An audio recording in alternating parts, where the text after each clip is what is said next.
How unfortunate that you have found yourself here yet again. Week after week, you keep stumbling back to my door. Fortunately, this is the House of Monsters, where we have a new monster of the week waiting for you. The Beast of Bray Road. So this one hits a little close to home. We have the Beast of Bray Road, which actually takes place in more or less the backyard of where I'm at. It's the only, I shouldn't say only, it's probably the biggest local legend in the southern Wisconsin area. We have things like alien sightings and fairies and all that fun stuff. But if you ask folks around here what goes bump in the night, they might tell you about the Beast of Bray Road. Now, the Beast is a creature that was first sighted back in 1936 and got swept up in a bit of a craze in the late 80s and early 90s with many, many sightings, which was covered by reporter Linda Godfrey, which led to a series of 17 books before eventually tapering off and then having sporadic sightings that ended in 2008-2009. As such, it's been about a decade since anybody has seen or reported anything about the Beast, but everything seems to be consistent that it is a werewolf-like creature. Some will say, oh, bear-like, maybe a Wendigo, maybe a Bigfoot, but more consistently everybody describes it as kind of a werewolf-type guy with it being a hairy biped, about 5 to 7 feet on average. Sometimes it goes a little higher. And reportedly intelligent. It will walk on its hind legs, although reports differ. Some say it's a little awkward walking about on its hind legs. Others say it does leaps and bounds like a gazelle on all four limbs and will go about. Weight, I never understood this, but people say it's between 400 to 700 pounds. But it is covered with matted brownish, grayish, blackish fur, has a snout with teeth and pointed ears, and while is not outright aggressive and hasn't attacked anyone, it does like to kill local animals like raccoons, deer, reportedly cows and dogs. But it's been making its way through southern Wisconsin, and nobody has tracked it down. So I guess let's kind of get into things here. There's a lot of information about the Beast of Bray Road, but it all, again, kind of breaks down into similar descriptions with folks driving along the road, which I guess we can get into itself. Bray Road is a country road. There's nothing to it. There's nothing around it. It's an offshoot of Highway 11 between the towns of Elkhorn and Burlington, Wisconsin. It's one of those roads where essentially you blink and you miss it. But it has been a central spot for sightings of the creature itself. It's had a range as far down as Harvard, Illinois, which is roughly a 25-minute drive from Elkhorn's Bray Road area, maybe 30 minutes. But it has been seen reportedly as far out as Michigan, but it's, I guess, been confused with Michigan's Dogman. I don't know. What's the difference between a dogman and a wolfman? Is it a matter of domestication? We don't know. Because I didn't do the dogman. I didn't do research into him. So I guess let's get into sightings itself. Back to the clicking. So we have a timeline here brought to us by Shelly Gatto over at fringeparanormal.wordpress.com. She does a pretty good breakdown of sightings, better than other resources that I was able to find, which is really what we're after. We have a basis for the creature, we have an origin, and now we're more concerned with a little bit of history and what it's been up to since its first sighting. So back in 1936, we have a sighting by Mr. Mark Shackleman, who, quote, Mark Shackleman claimed he saw a talking half-wolf, half-man creature east of Jefferson, Wisconsin along Highway 18. He was driving down the road when he saw the beast digging in an old Indian mound. He described it as covered in hair, over 6 feet tall when standing upright, with a muzzled face and features of a canine and ape. He said the beast's hands were very strange, with a twisted thumb and only 3 fingers. Shackleman also described a stench that emanated from the beast, similar to decaying meat. He returned the following day to see if the creature was still there. It was, and this time it spoke a 3-syllable word that sounded like Gardara, with the second syllable emphasized. Jumping forward to 1964, we have, quote, Dennis Fulis had an encounter with the beast described by Shackleman, only this time in Harvard, Illinois. Again, about half hour away. Around midnight, while driving home from his job at Admiral Television Corporation, Fulis turned onto Highway 89 from Highway 14 when his headlights illuminated a strange creature running across the road. He described it as dark brown in color and possibly weighing around 400 to 500 pounds with a height of 7 or 8 feet. During the incident, the beast ran across the road and jumped a barbed wire fence before Fulis lost sight of it. A return to the location during the day presented little evidence except for the area where the beast pushed corn aside as it ducked into a field. In an interview with author Jay Rath, Fulis stated that, "I was awful scared that night. That was no man. It was all hairy from head to feet." End quote. That's something that's consistent with the stories themselves. It always seems like people will spot the creature at night and then return to the scene of the crime the next day. It almost seems like it's a 50-50 shot whether or not you run back into the creature or not. But people that describe themselves as being terrified sure seem hell-bent on going back to seeing just what it was. It's a situation of like, all right, imagine you're driving down a highway in Texas. It's late summer. Sun's high. It's hot.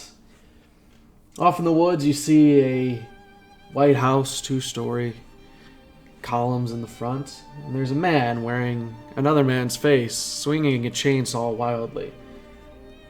Personally, I'd be very terrified because this man is Leatherface, and he scares me more than any other horror entity out there.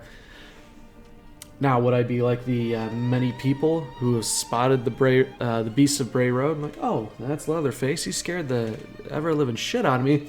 I'm going to drive away, but you know what? Tomorrow I'm going to come back and just see, is he still there? Oh, yeah, no.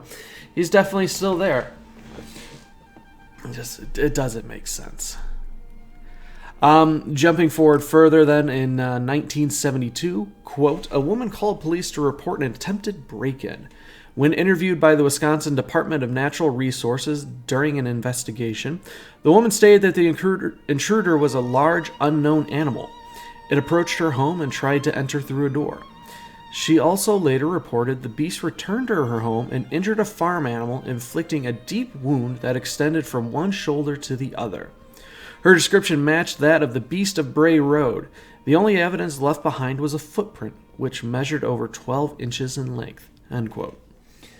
And that's something that we're lacking a lot of when it comes to the Beast of Bray Road compared to a more contemporary cryptid like Bigfoot himself, where there is, and I'm using very heavy air quotes here, evidence of the creature in the form of footprints and photography, but the photos themselves are just very bad. I won't say photoshops, but it's like bad taxidermy. There's no pictures of any of these footprints that I was able to dig up, and all of it seems to just come primarily from first, second, or third-hand accounts. The bulk of the stories, though, did come from 1989, leading into 1991, which, again, was covered by reporter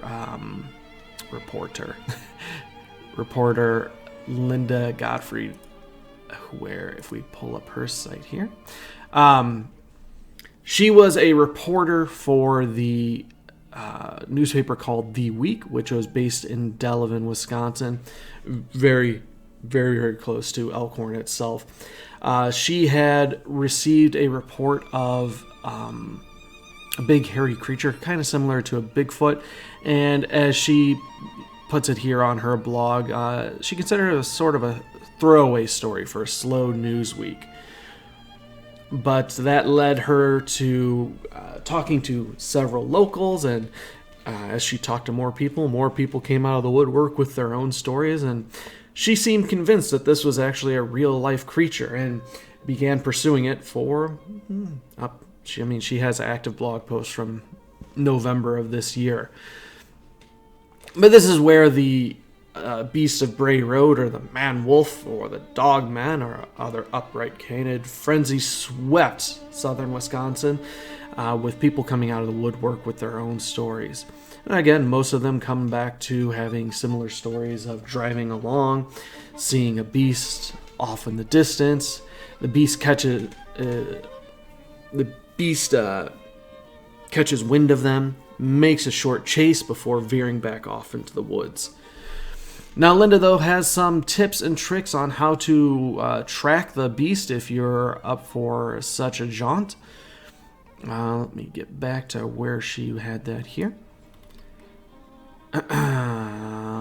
So, from her blog over at lindagodfrey.com, question number 3 in the FAQ: what time of day is the man-wolf most frequently seen? The answer is, most sightings occur between 10:30 p.m. and 5 a.m., but a few have occurred either at twilight, dawn, or in daytime hours. Question 4 is, what time of the year is the man-wolf most frequently seen? The answer is, sightings occur all year round, but peak in Wisconsin between August and October, when high cornfields facilitate covert movement. And this is something that we see in other reports where the creature will, much like the story from Dennis Fulis in 1964, duck off into a cornfield, and the only evidence left behind is a footprint and then some pushed-aside corn. Which would make sense, because out in this area, it is just vast stretches of nothing except for farmland and patchy forests. Getting into question 6 here. Is the creature often seen near cemeteries? The answer is, I do find more and more sightings are near cemeteries and old sacred burial and effigy mound sites. Also crossroads, churches, and military areas. Water and some type of cover like brush or cornfields are the most consistent characteristics of sighting areas. So, she does also have a link there that if you have caught sight of the beast, go ahead and shoot her an email. But that being said, it's not encouraged to go out and seek the Beast of Bray Road because, well, odds are you'll just be met with disappointment. There have been stories of the beast itself attacking folks in their cars. Notably, we have 2 stories here. One coming from a gentleman who had worked for the DNR, Steve Kruger, claims that he saw the beast while picking up roadkill. It was late in the evening. He had just recently picked up a deer and thrown it into the back of his pickup truck and was sitting in the truck with the cab light on, filling out a report when the truck itself was violently shaken. Well, Steve himself thought that it was a matter of gusty wind shaking the truck, which can happen from time to time out here, but was then disturbed to find the truck being shaken a second time. And upon looking in his rearview mirror, he saw a wolf-like creature with glowing eyes reaching into the back of the truck before running away. We also have a story from 1999 when on Halloween itself, October 31st, quote, 18-year-old Dorstein Gibson was driving on Bray Road near Delavan. It's closer to Elkhorn, but whatever, Wisconsin. As her vehicle approached an intersection with Hospital Road, her right tire was jolted, as if it had been lifted off the ground to roll over something large. She stopped and exited the car to see what had been hit.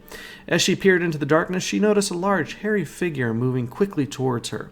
Afraid, she jumped into her car and started it. As she pulled away, the beast leapt onto her trunk. The beast could not get a hold on the wet car exterior and slid off. She returned later that evening while trick-or-treating with another girl and saw a large form along the road. End quote.